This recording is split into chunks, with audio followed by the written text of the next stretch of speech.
નમસ્કાર મિત્રો, ધોરણ 9માં આપણે ચેપ્ટર પહેલું પૂર્ણ થઈ ગયું છે.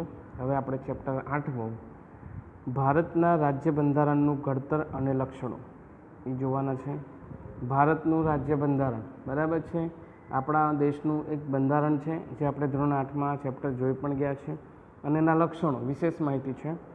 હવે જોઈએ તો બંધારણની વ્યાખ્યા અહીંયા આપેલી છે. તો બંધારણનો અર્થ તો કોઈપણ દેશનું શાસન ચલાવવા માટે ઘડવામાં આવેલા નિયમોના વ્યવસ્થિત સંગ્રહને દેશનું બંધારણ કહેવામાં આવે છે.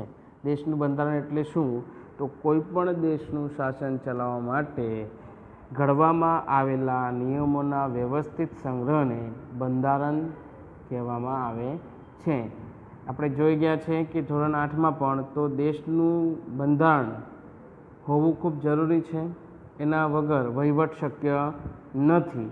એટલેમાં અહીંયા કહેવામાં આવ્યું છે કોઈ પણ દેશનું શાસન, ફક્ત ભારત દેશની વાત નથી પણ વિશ્વના તમામ બધા જ દેશોમાં બંધારણ હોય જ છે. એટલે બંધારણ ખૂબ જરૂરી છે. બંધારણ વગર દેશનો રાજ્યનો વહીવટ શક્ય નથી. એટલા માટે કીધું છે દેશનું શાસન ચલાવવું હોય તો જે નિયમો ઘડવામાં આવેલા છે એના વ્યવસ્થિત સંગ્રહને ભારતનું બંધારણ કહેવામાં આવે છે. એના પછી જો અહીંયા મહત્ત્વ, તો બંધારણ એ દેશનો પાયાનો મહત્ત્વનો દસ્તાવેજ છે. અગત્યનો, ખૂબ જ અતિ અગત્યનો દસ્તાવેજ છે. બંધારણની જોગવાઈને આધારે, બંધારણમાં જે તે નીતિ નિયમના આધારે દેશમાં કાયદાઓ ઘડવામાં આવે છે. દેશના કાયદાઓ બંધારણને સુસંગત અને બંધારણની જોગવાઈને આધીન જ હોવા જોઈએ.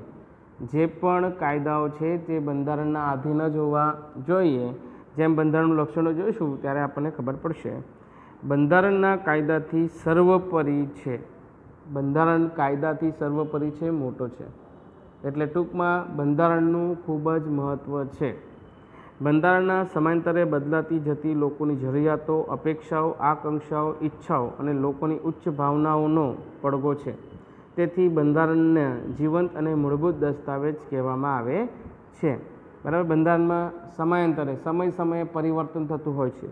લોકોની જરૂરિયાતને ધ્યાનમાં રાખીને, લોકોની અપેક્ષાઓ, આકાંક્ષાઓ, ઈચ્છાઓ, ઉચ્ચ ભાવનાઓ એને ધ્યાનમાં રાખીને એમાં સમય પ્રમાણે બદલાતું હોય છે. એટલે અહીંયા કીધું છે એનો પડઘો છે. બરાબર. હવે એના પછી છે બંધારણના ઘડતરની પ્રક્રિયા. બંધારણની ઘડતરની પ્રક્રિયા. હવે બંધારણની શરૂઆત, બંધારણ કઈ રીતે બનવામાં આવ્યું, કઈ રીતે એનો ઉદ્ભવ થયો, એની પ્રક્રિયા કેવી હતી, કઈ રીતે બંધારણને ઘડવામાં આવ્યું છે એની વિશેષ માહિતી છે. તો જોઈએ. આઝાદી પહેલાં બ્રિટિશ સરકાર દ્વારા 25મી માર્ચ 1946ના રોજ 3 સભ્યોના કેબિનેટ મિશનને ભારતની આઝાદીનો ઉકેલ શોધવાનું કાર્ય સોંપવામાં આવ્યું. તેમણે બંધારણના ઘડતર અંગેનું માળખું ઘડવા માટે બંધારણ સભાની રચના કરી. હવે કેબિનેટ મિશન, બરાબર, એક સમિતિ હતી 3 સભ્યોની. આઝાદી બ્રિટિશ સરકાર દ્વારા 25મી માર્ચ 1946ના રોજ 3 સભ્યો, 3 કેબિનેટ મિશનને એટલે કે સમિતિને, કેબિનેટ મિશનને, એક સમિતિને ભારતની આઝાદીને ઉકેલ શોધવાનું કાર્ય સોંપવામાં આવ્યું. તો તેમણે આ કેબિનેટ મિશને બંધારણ ઘડતર અંગેનું માળખું ઘડવા માટે બંધારણ સભાની રચના કરી. બંધારણ માટે પહેલાં શેની રચના કરવામાં આવી? તો બંધારણ સભાની. જોઈએ તો બંધારણ સભામાં કુલ 385 સભ્યો હતા. અમુક પુસ્તકમાં જરાક આંકડાકીયમાં ભૂલ છે, જોઈ લેશું. બંધારણ સભામાં કુલ 385 સભ્યો હતા, જેમાં જુદી જુદી કોમ, ધર્મ, જાતિ, લિંગ અને ભૌગોલિક પ્રદેશીઓની વ્યક્તિઓ અને રાજપક્ષોના પ્રતિનિધિ તેમજ વિવિધ ક્ષેત્રના તજજ્ઞ વ્યક્તિનો સમાવેશ કરવામાં આવ્યો હતો. બંધારણ સભામાં કોનો સમાવેશ કરવામાં આવ્યો હતો તેની વાત કરી રહ્યા છે. તેમાં જુદી જુદી કોમ, બરાબર છે, અલગ અલગ સમાજના, અલગ અલગ ધર્મના, અલગ અલગ જાતિના અને ભૌગોલિક પ્રદેશોની વ્યક્તિઓ, અલગ અલગ પ્રકારના ભૌગોલિક પ્રદેશો, કેમ કે હિમાલય પણ આપણે જો તો વિવિધપૂર્ણ ભૌગોલિક પ્રદેશ આપણા દેશમાં જોવા મળે છે. તો દરેક વિસ્તારમાંથી એવા વ્યક્તિઓનો નિમણૂક કરવામાં આવી, એવા વ્યક્તિઓની પસંદગી કરવામાં આવી. એની સાથે સાથે રાજકીય પક્ષના પ્રતિનિધિઓ પણ હતા, તે પણ એમાં સામેલ હતા. પછી વિવિધ ક્ષેત્રમાં તજજ્ઞો, વિશિષ્ટજ્ઞો એમ કહી શકાય છે કે ખૂબ જ હોશિયાર, ખૂબ જ બુદ્ધિશાળી વ્યક્તિઓનો સમાવેશ કરવામાં આવ્યો હતો. તદ અનુસાર મહત્ત્વના સભ્યોમાં, હવે જે મુખ્ય સભ્યો હતા એમાં Jawaharlal Nehru, Sardar Vallabhbhai Patel, Maulana Abdul Kalam Azad, Shyama Prasad Mukherjee, HP Modi, HP Kamath, Frank Anthony, Kanaiyalal Munshi, N Gopal Swami Ayyangar, Krishnaswami Iyer, Baldev Singh અને મહિલા પ્રતિનિધિમાં સરોજની નાયડુ અને વિજયાલક્ષ્મી પંડિત વગેરે વ્યક્તિઓનો સમાવેશ થયો હતો. આ વ્યક્તિઓનો શેમાં સમાવેશ થયો હતો? તો બંધારણ સભામાં. બંધારણ સભાની કુલ સભ્ય સંખ્યા કેટલી હતી? તો 385. તેમાં આ મુખ્ય હતા. અને મહિલામાં, સ્ત્રીઓમાં ફક્ત 2 જ હતા. કોણ કોણ? તો તમને ખબર પડવી જોઈએ, સરોજની નાયડુ અને વિજયાલક્ષ્મી પંડિત. મહત્ત્વના કોણ કોણ હતા? પુરુષોની વાત કરીએ તો તમે એમાં જોઈ શકો તો જવાહરલાલ નહેરુ છે, સરદાર વલ્લભભાઈ પટેલ છે, પછી મૌલાના અબ્દુલ કલામ આઝાદ છે, HG મોદી છે, કનૈયાલાલ મુનશી છે, બરાબર, બલદેવસિંહ છે વગેરેઓ એમાં સમાવેશ કરવામાં આવે છે. બંધારણ સભાની વાત થઈ રહી છે. બંધારણ સભાના અધ્યક્ષ તરીકે ડૉક્ટર રાજેન્દ્ર પ્રસાદ હતા અને જ્યારે બંધારણ ખરડા સમિતિના અધ્યક્ષ તરીકે ડૉક્ટર ભીમરાવ આંબેડકર હતા. તમને કદાચ 8મામાં આપણે તો ભણી ગયા છે, છતાંય 9મામાં તમને પ્રશ્ન થાય, એવા પ્રશ્ન પૂછાય, એક વાક્યમાં પ્રશ્ન પૂછાય, ખાલી જગ્યા પૂછાય, જોડકા પૂછાય.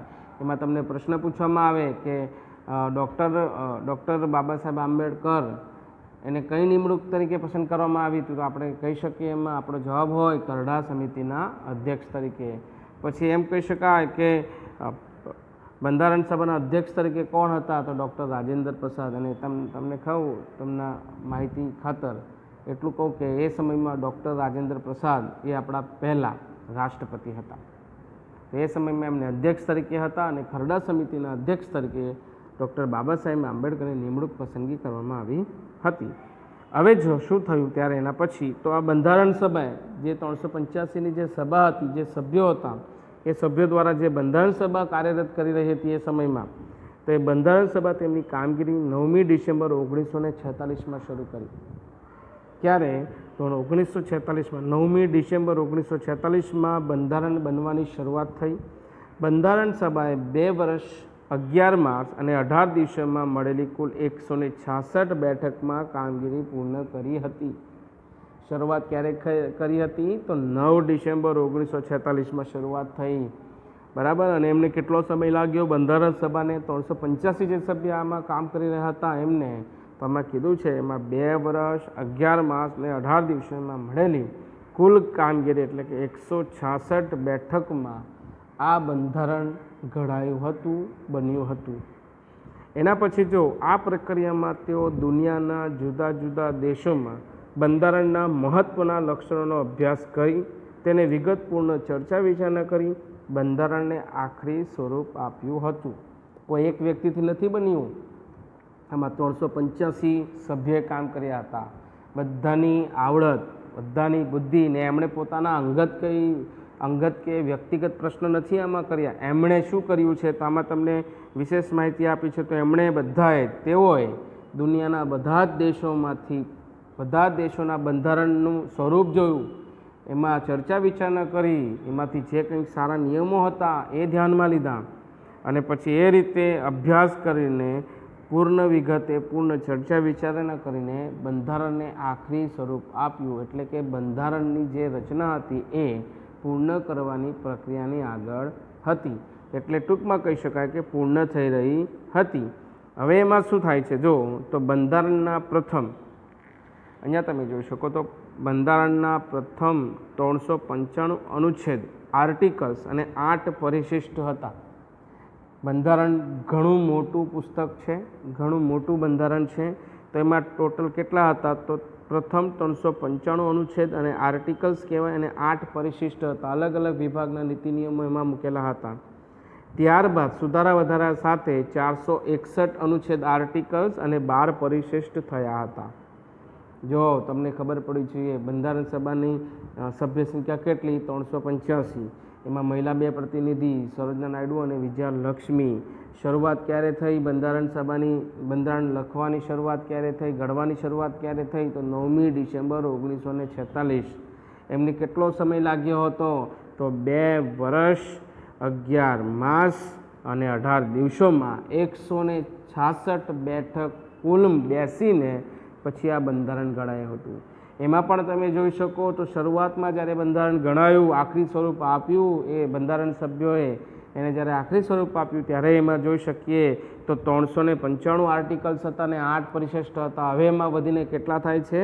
461 આર્ટિકલ્સ અને 12 પરિશિષ્ટ થયા છે. પછી 26મી નવેમ્બર 1949ના રોજ બંધારણ સભામાં બંધારણ સર્વાનુમતે પસાર થયું. બધાએ અનુમતિ આપી દીધી. 385 સભ્યો હતા, એમણે આ બધાએ અનુમતિ આપી દીધી.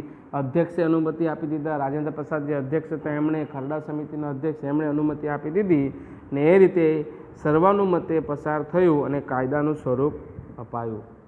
એના પછી અહીંયા તમે જોઈ શકો તો 26મી જાન્યુઆરી 1950થી ભારતમાં બંધારણ અમલમાં આવ્યું અને ભારતને પ્રજાસત્તાક રાષ્ટ્ર ઘોષિત થયું. તેથી આપણે 26મી જાન્યુઆરીને પ્રજાસત્તાક દિન તરીકે શાનદાર રીતે ઉજવીએ છીએ. આપણને ખબર છે 2 રાષ્ટ્રીય તહેવારો આપણે આપણા વિદ્યાલયમાં ઉજવતા હોઈએ છીએ. એક 15મી ઓગસ્ટ જે હમણાં આ જ મહિનામાં આવી રહી છે, 15મી ઓગસ્ટ, જેમાં આપણો દેશ સ્વતંત્ર થયો હતો, આપણને આઝાદી મળી હતી. જે આપણે અંગ્રેજોના ગુલામ હતા એ અંગ્રેજો આપણને છોડીને જતા રહ્યા હતા અને આપણે આઝાદ થઈ ગયા હતા. એ 15મી ઓગસ્ટ એ આપણો રાષ્ટ્રીય તહેવાર હતો. અને બીજો રાષ્ટ્રીય તહેવાર છે 26મી જાન્યુઆરી, જે આપણે પ્રજાસત્તાક દિન તરીકે બહુ સારી રીતે આપણે બધાને જ ખબર છે એ રીતે એની ઉજવણી કરીએ છીએ. તો એ રીતે અહીંયા પ્રજાસત્તાક દિન તરીકે ઉજવવામાં આવ્યો છે. જો મિત્રો અહીંયા એક પ્રશ્ન પાછો થાય છે, અહીંયા તમને 26મી નવેમ્બર 1949ના રોજ બંધારણ સભાએ બંધારણ ઘડી નાખ્યું, પસાર કરી નાખ્યું, પણ એને જ્યારે બહાર પાડવાનું હતું ત્યારે ક્યારે બહાર પાડ્યું, ક્યારે અમલમાં લાવ્યા? 26મી જાન્યુઆરી 1950ના દિવસે. તમને અહીંયા પ્રશ્ન થાય તો તમારે પ્રશ્ન એવા થાય કે બંધારણની શરૂઆત ક્યારે થઈ, બંધારણ ક્યારે બધાના મતે પસાર કરવામાં આવ્યો અને ક્યારે અમલમાં મૂકવામાં આવ્યો. આ ત્રણેય પ્રશ્ન અલગ અલગ છે અને ત્રણેય પ્રશ્નના જવાબ પણ અલગ અલગ છે. તો ત્રણેય પ્રશ્નનો પહેલો પ્રશ્ન શું છે? તો આપણે જોઈ શકીએ તો કામગીરી ક્યારે શરૂ કરવામાં આવી બંધારણની? તો 9મી ડિસેમ્બર 1946માં. બંધારણ ક્યારે અમલમાં મૂકવામાં આવ્યું? તો 26મી નવેમ્બર 1949માં. અને ક્યારે અમલમાં આપવામાં આવ્યું, ક્યારે લોકોની સમક્ષ મૂકવામાં આવ્યું? તો 26મી જાન્યુઆરી 1950માં. એટલે આપણને ખબર પડવી જોઈએ કે 26મી જાન્યુઆરીની ઉજવણી શા માટે કરવામાં આવે છે, અથવા આ પાઠમાં જે આ પ્રશ્નો થાય છે એનો જવાબ આપણને આવડવો જોઈએ. કે 26મી જાન્યુઆરી આપણે ઉજવીએ છીએ તો અમુકને તો ખબર જ નથી પડતી કે 26મી જાન્યુઆરી શા માટે ઉજવણી કરીએ છીએ. 15મી ઓગસ્ટ તો ખબર પડે કે ભાઈ આપણો દેશ સ્વતંત્ર થઈ ગયો છે, એ નાનકડી સમજૂતી આપણને હોય છે. પણ 26મી જાન્યુઆરીની વિશેષ સમજૂતી આપણી પાસે હોતી નથી. પણ આપણે ધોરણ 9માં આવી ગયા છે તો આપણને પણ આ વિશેષ સમજૂતી હોવી ખૂબ જરૂરી છે.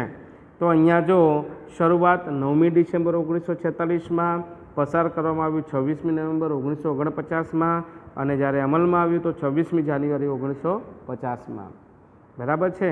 આ 26મી જાન્યુઆરી 1950 એટલા માટે હતું કે તમને હજુ એક માહિતી આપી દઉં તો 26મી જાન્યુઆરીએ 1930માં લાહોરમાં હિન્દુ મહાસભાના અધિવેશનમાં આપણા જવાહરલાલ નહેરુએ અને એમના જે સભ્યો હતા એ સમયમાં 1930ની વાત કરી રહ્યો છે તો એ સમયમાં એમણે એક પ્રથમ સ્વાતંત્ર્ય દિનની ઉજવણી કરી હતી.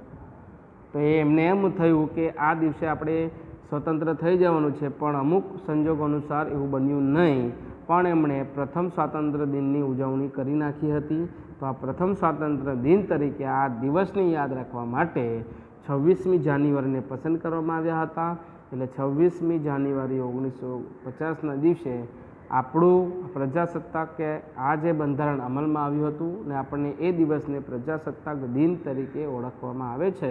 એની આપણે એને ખૂબ ધામધૂમથી એની ઉજવણી કરીએ છીએ. હવે જો મિત્રો આગળ બંધારણ સભામાં રાષ્ટ્રચિહ્ન તરીકે 4 સિંહોની મુખાકૃતિ અને રાષ્ટ્રસૂત્ર તરીકે સત્યમેવ જયતે ઘોષિત કરવામાં આવ્યા છે. આપણા બંધારણમાં લોકોના મૂળભૂત હકો, ફરજો, રાજનીતિના માર્ગદર્શક સિદ્ધાંતો, સરકારના અંગો અને કાર્યો તથા વહીવટની કેટલીક સૂચનાઓ, ન્યાયતંત્રની વ્યવસ્થા જેવી કે અનેક મહત્ત્વની બાબતનો સમાવેશ કરવામાં આવે છે. શેમાં? બંધારણમાં. આથી ભારતનું બંધારણ વિશ્વમાં સૌથી મોટું વિસ્તૃત અને વિશદ એટલે કે વિશાળ લેખિત દસ્તાવેજ ગણી શકાય છે. એમ કહી શકાય કે ભારતનું જે બંધારણ છે એ ખૂબ જ મહત્ત્વનું છે, ખૂબ જ મોટું છે અને ખૂબ જ વિશાળ લેખિત સ્વરૂપમાં પણ છે. ભારતનું બંધારણની વાત થઈ રહી છે. હવે આ તો આપણે બંધારણ ઘડતરની પ્રક્રિયા જોઈ રહ્યા હતા. હવે જોઈએ આમુખ શું છે. એક અહીંયા મુદ્દો છે, આમુખ શું છે? તો આમુખ બંધારણનું પ્રારંભિક હાર્દ સ્વરૂપ મહત્ત્વનું અને વિશિષ્ટ સ્થાન ધરાવતું તત્વ છે. બંધારણની શરૂઆત આમુખથી થાય છે. આમુખમાં દર્શાવેલા શબ્દો પરથી આમુખ બંધારણનો આત્મા હોવાની પ્રતીતિ થાય છે.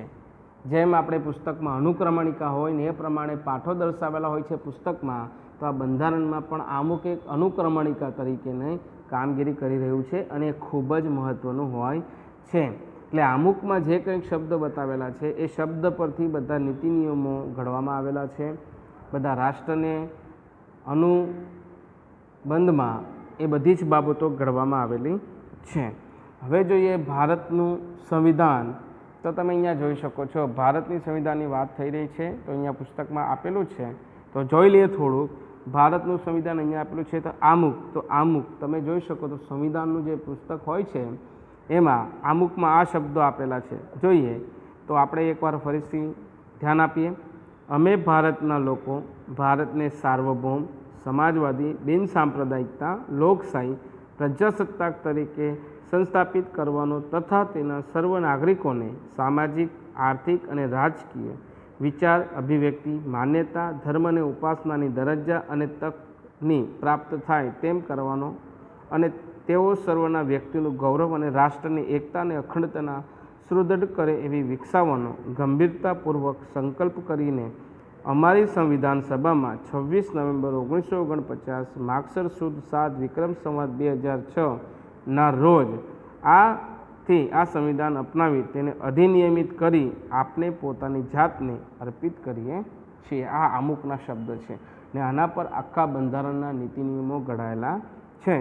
હવે થોડુંક આપણે આગળ જોઈએ તો અહીંયા થોડોક સુધારો જોઈ શકીએ છીએ આપણે. પેજ નંબર 58ની વાત કરી રહ્યા છે. તો જુઓ 1976માં 42ના બંધારણના સુધારાથી આમુખમાં સાર્વભૌમ શબ્દ પછી સમાજવાદી, બિનસાંપ્રદાયિકતા શબ્દો ઉમેરવામાં આવ્યા છે. તેમ રાષ્ટ્રીય એકતા અને રાષ્ટ્રની અખંડિતતાનો પણ સમાવેશ કરવામાં આવ્યો છે. પછી જો આમુખના બંધારણના મૂળભૂત હેતુ, ધ્યેયો, આદર્શો તેમજ સિદ્ધાંતોનો વાચા આપે છે, મહત્ત્વ આપે છે. વાચાનો અર્થ થાય છે મહત્ત્વ. આમુખના બંધારણના ઉદ્દેશ થકી ભારતમાં કલ્યાણ રાજ સ્થાપવાની ઉચ્ચ ભાવના અને આદર્શોને સિદ્ધ કરવા ઈચ્છે એવું સ્પષ્ટ કરે છે. આમ આમુખ દ્વારા બંધારણના ઘડવૈયાના માણસનો પરિચય થાય છે. આમુખથી ખબર પડે છે કે જે બંધારણમાં જે બંધારણ સભાના સભ્યો જેને બંધારણની રચના કરી છે 385ની વિચારશૈલી કેટલી ઉચ્ચ હશે. આમાં તમને મેં પહેલે જ કીધું કે અહીંયા વ્યક્તિગત એમનો કોઈ ફાયદો નથી, પણ બધાનો, આખા દેશના બધા જ લોકોનો એ ફાયદો થઈ રહ્યો છે. એમને વધારે ને વધારે એક સારી બાબત મળી રહી છે. આ બંધારણ પરથી આપણને ખબર પડી શકે છે. હવે અહીંયા છે આમુખનું મહત્ત્વ. જોઈ લઈએ આમુખનું મહત્ત્વ શું છે.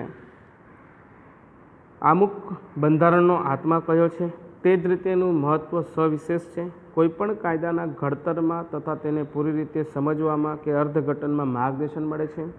કાયદાના હેતુ તથા તેનો આદર્શ કાયદો ઘડવા પાછળ સંસદની નીતિ શું છે તે જાણવામાં આમુખ મદદરૂપ થાય છે.